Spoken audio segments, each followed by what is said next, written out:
नमस्कार सभी पेंशन धारकों का स्वागत करते हैं एक बार फिर से हमारी इस YouTube चैनल पर। दोस्तों इस वक्त की पेंशन धारकों के लिए बहुत ही महत्वपूर्ण और इम्पोर्टेंट खबरें निकल कर आ रही है, जिसमें पहली और बड़ी बिग ब्रेकिंग न्यूज की बात करें तो दोस्तों पेंशन भोगियों की पेंशन में 10 या फिर 20% की पेंशन वृद्धि को लेकर आदेश होगा जारी। तो दोस्तों केंद्र सरकार ने पेंशन भोगियों को बड़ी सौगात दे दी है। 5, 10, 15 और 20% की अतिरिक्त पेंशन का लाभ आप सभी को मिलेगा। महीने की पहली तारीख से ये फायदा दोस्तों हम सभी को देखने को मिलेगा। तो ये फायदा जो है किन लोगों को मिलेगा, पहली तारीख से कितना फायदा देखने को मिलेगा, इसके बारे में भी दोस्तों आज की इस वीडियो के अंदर संपूर्ण रूप से जो जानकारी है वो आप सभी को देंगे। वहीं दोस्तों अगली बड़ी खबर की बात करें तो ईपीएस 95 हायर पेंशन को लेकर आप सभी के लिए बड़ी खबर आ रही है। सुप्रीम कोर्ट के आदेश पर 30% पेंशन भोगियों को ही उच्च पेंशन का लाभ मिलने वाला है। जी हाँ दोस्तों, यहाँ पर सुप्रीम कोर्ट का बड़ा आदेश आया है, जिसमें उच्च पेंशन की बात करें तो 30% जो भी पेंशन भोगी है उन लोगों को यहां पर जो है उच्च पेंशन यानी कि हायर पेंशन का लाभ देखने को मिलेगा। यह आदेश आप सभी के लिए हाल फिलहाल में आया है। तो कौन से पेंशन भोगियों को हायर पेंशन का लाभ मिलेगा, इसके बारे में भी दोस्तों आपको इस वीडियो के अंदर बताएंगे।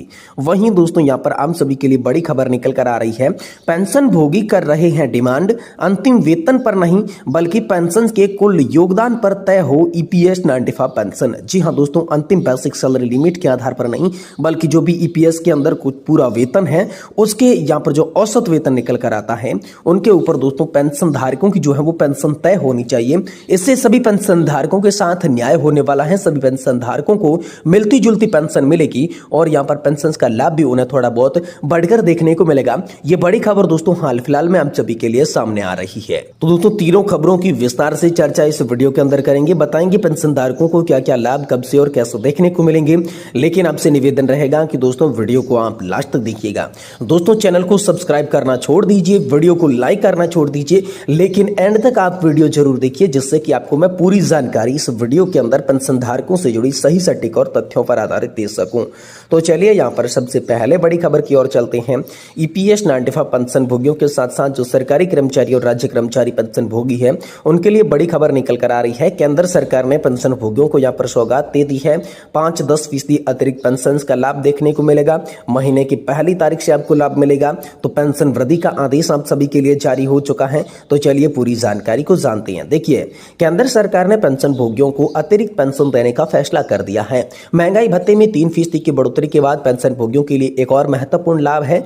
जी दोस्तों, कार्मिक लोक सेवा और पेंशन मंत्रालय DOPPW द्वारा जारी सर्कुलर के अनुसार इस अतिरिक्त पेंशन का लाभ पेंशन भोगियों की बेसिक सैलरी में 20% से 100% तक दिया जाएगा, जिससे पेंशन भोगियों को आर्थिक मदद मिलेगी। तो दोस्तों नए दिशा निर्देश इसमें क्या कहते हैं तो दोस्तों सीसीएस पेंशन नियम 2021 के नियम 44 के उपखंड 6 के तहत जो पेंशन भोगी 80 वर्ष या इससे अधिक आयु प्राप्त कर रहे हैं उन्हें दोस्तों मौजूद पेंशन के अतिरिक्त इसका फायदा मिलेगा। हालांकि ये नियम पहले से ही है, लेकिन पेंशन भोगियों को इसको लेकर असमंजस रहता है कि 80 साल पूरे होने पर 20% पेंशन बढ़ेगी या 79 वर्ष की उम्र के बाद 80 साल में प्रवेश करने के बाद। तो इस असमंजस को सरकार ने यहाँ पर दूर कर दिया है। तो यहाँ पर पेंशन बढ़ोतरी पर DOPPW ने दिया बहुत ही बड़ा तर्क। DOPP द्वारा जारी इस आदेश में कहा गया कि पेंशन भोगी जैसे ही 80 साल की उम्र पूरी करते हैं वैसे ही पेंशन बढ़ोतरी का फायदा मिलेगा। यहाँ पे तर्क दिया गया है कि कर्मचारी 60 साल पूरा करते पे रिटायर होते हैं तो पेंशन बढ़ोतरी का लगभग 79 ईयर्स वर्ष में कैसे दिया जाएगा आप सभी को लाभ। जी दोस्तों, तो 80 से 85 वर्ष पर 20%, 85 से 90 वर्ष पर मूल पेंशन का 30%, 90 से 95 वर्ष पर मूल पेंशन का 40% और 95 से 100 वर्ष पर मूल पेंशन का 50%। वही दोस्तों 100 वर्ष है इससे अधिक आयु है तो मूल पेंशन का पूरा 100% यानी कि डबल पेंशन आप सभी को देखने को मिलेगी। दोस्तों उदाहरण के लिए मानते तो 20 अगस्त 1944 को जन्मे पेंशन भोगी 1 अगस्त 2024 को अपनी पेंशन के 20% दर से अतिरिक्त पेंशन पात्र पाने के हकदार हो जाएंगे। और दोस्तों अतिरिक्त पेंशन उस महीने की पहली तारीख से लागू होगी जिस महीने पेंशन भोगी इस आयु तक पहुंचता है। हालांकि ये नियम पहले से ही है, पर सरकार ने सर्कुलर के माध्यम से पेंशन भोगियों का डाउट जो है वो दूर कर दिया है। तो दोस्तों 65 साल पे 5% पेंशन वृद्धि की बात करें तो पेंशन भोगी संगठनों द्वारा मांग की जा रही है कि बड़ी पेंशन का फायदा 65 साल से ही दिया जाए। यहाँ पर 40 वर्ष बहुत ही कम पेंशन भोगी जीवित रह पाते हैं। इसीलिए 65 साल से 5%, 70 साल पे 10% पेंशन वृद्धि की जाए, ताकि इसका असली फायदा जो है वो पेंशन भोगियों को मिल सके। और इसको लेकर बैंकों के लिए निर्देश सामने आए हैं। संबंधित विभागों और बैंकों को यह सुनिश्चित करने के लिए निर्देश दिए गए हैं कि पात्र पेंशन भोगियों को बिना देरी के अतिरिक्त पेंशन का लाभ समय पर मिले। यह निर्णय वरिष्ठ पेंशन भोगियों के लिए राहत का काम करेगा और उनके जीवन स्तर में सुधार लाने में बहुत ही ज्यादा सहायक होने वाला है। तो ये बड़ी खबर हाल फिलहाल में आप सभी के लिए निकलकर सामने आ चुकी है। वहीं दोस्तों अगली बड़ी खबर की बात करें तो ईपीएस 95 हायर पेंशन पर दोस्तों आप सभी के लिए नया अपडेट आया है। सुप्रीम कोर्ट के आदेश पर 30% पेंशन भोगियों को ही उच्च पेंशन का लाभ दिया जाएगा। तो हायर पेंशन का लाभ 30% पेंशन भोगियों को कैसे दिया जाएगा और सुप्रीम कोर्ट का आदेश इसको लेकर कैसे आया है, चलिए इसके बारे में हम सभी को पूरी जानकारी देते हैं। दोस्तों पेंशन का मामला इस वक्त जोर पकड़े हुए है। कर्मचारियों और अधिकारियों की धड़कन बढ़ गई है। उच्च पेंशन पर पेंशन भोगी कहते हैं कि जहां तक उच्च पेंशन का सवाल है, 31/8/2024 तक कर्मचारी पेंशन योजना में शामिल होने वाले केवल 30% पेंशन भोगियों को ही सुप्रीम कोर्ट का यहाँ पर जो है आदेश का लाभ मिलेगा। क्या आप भी उनमें से एक है जो लोग न्यूनतम पेंशन पा रहे हैं, जिनका वेतन सेवानिवृत्ति के समय 6,500 या 15,000 से कम था, उन्होंने उच्च पेंशन नहीं मिलेगी। जो लोग अधिक सीमा में थोड़ा अधिक थे, उन्हें केवल मामूली लाभ मिलेगा। उदाहरण के लिए मैं जुलाई 2023 में उप प्रबंधक वित्तीय रूप से सेवानिवृत्त हुआ, जहां 5वें वेतन आयोग में किसी सिफारिशों के अनुसार 22,000 रुपए था, तो मुझे 6,500 की बजाय 22,000 के आधार पर पेंशन मिल सकती है, जिसके अतिरिक्त अंशदान प्लस 20 वर्षों का ब्याज जमा करना होगा। तो वो मामूली लाभ जो है मुझे मिलने वाला है, ऐसी बात पेंशन धारक बता रही हैं। अब सैलरी 1 लाख से अधिक है तो पेंशन आपको 2,900 रुपए। एक अन्य पेंशनर जो कि पीके माथुर, उन्होंने बताया कि मैं एक सरकारी उपक्रम से 64,570 वेतनमान प्लस डीए वरिष्ठ समन्वयक के पद से सेवानिवृत्त हुआ। 2017 में मेरा कुल वेतन 1 लाख से अधिक था, लेकिन मेरी पेंशन 2900 रुपए प्रति माह है, जो कि बहुत ही कम है। मैंने उच्च पेंशन योजना के लिए भी आवेदन किया है। तो पेंशन के उद्देश्य से केवल मूल वेतन प्लस डीए पर ही विचार होगा।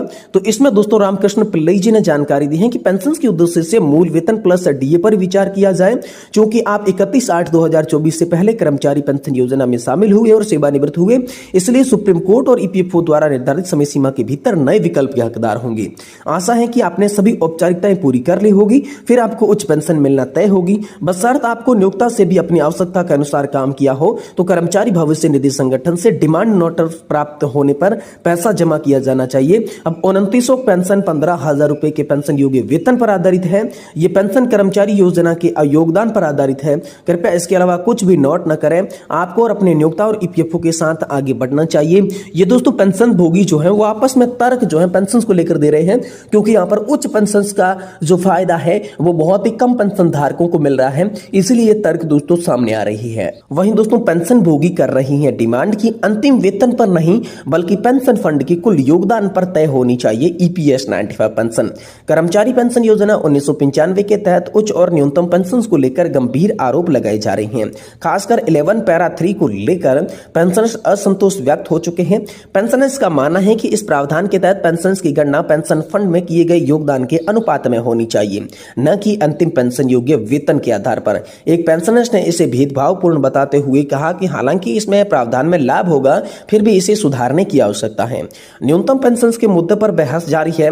रामकृष्ण मूर्ति शंकरन ने विशेषज्ञों का मानना है कि 7,500 रुपए की न्यूनतम पेंशन की मांग वित्त मंत्रालय द्वारा संभवतः स्वीकार नहीं की जाएगी। इसकी बजाय वे न्यूनतम पेंशन 5,000 रुपए, अधिकतम 10,000 रुपए की मांग कर रहे हैं। पेंशनर्स इस विषय पर सरकार के रवैये को लेकर चिंतित है, क्योंकि अगर सरकार इस मुद्दे पर ध्यान नहीं देती है तो इससे लाखों पेंशनर्स को एक बड़ा झटका भी लग सकता है। वही पेंशन भोगियों की समस्याओं के बारे में बात करें तो महाराष्ट्र के पुणे में पेंशनर्स विलास रामचंद्र गोखवाले ने अपनी चिंता व्यक्त करते हुए कहा कि मोदी सरकार को पेंशनर्स की समस्याओं की जानकारी है, लेकिन अब तक इस पर कोई ठोस कदम नहीं उठाया गया है। पेंशनर्स की मांग सरकार इस मामले को गंभीरता से ले, पेंशनर्स में आवश्यक सुधार करें ताकि वे अपने जीवन को सम्मान पूर्वक जी सके। यानी कि पेंशन धारक जो है वो सम्मान पेंशन बढ़ोतरी की मांग कर रहे हैं, लेकिन मोदी सरकार इस पर ध्यान नहीं दे रही है। ये दोस्तों हम सभी के लिए बड़ी खबर निकलकर सामने आ रही है।